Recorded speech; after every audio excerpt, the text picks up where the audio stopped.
ஓங்கி உலகளந்த உத்தமன் பேர்வாடி நாங்கள் நம் பாவைக்குச் சாத்தி நீராடினால் தீங்கின்னி நாடெல்லாம் திங்கள் மும்மாலி பெய்து ஓங்கு பெருஞ்சன்னலூடு கயலுகளா பூங்கு வளைப்போதில் பொறிவண்டு கண்படுப்ப தேங்காதே புக்கிருந்து சீத்த முலை பத்தி வாங்க குடம் நிறைக்கும் வள்ளல் பெரும் பசுக்கள் நீங்காத செல்వం நிறைந்தేలోరెంబావా.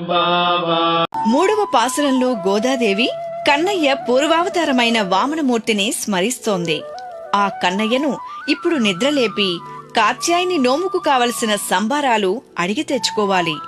ఆ నోము ఫలితంగా నెలకు 3 వానలు కురవాలి. పంటలు బాగా పండాలి. గోకులమంతా సంతోషంగా సంబరాలు చేసుకోవాలి. మనం గోపబాలుడి చేయి అందుకోవాలి. 3 అడుగులు దానమడిగి ముల్లోకారుడు ఆక్రమించి బలిని పాతాళానికి పంపిన వామనమూర్తిని స్మరిస్తోంది. ఆ పొట్టివాడే ఇప్పుడు ఈ కన్నయ్య కదా.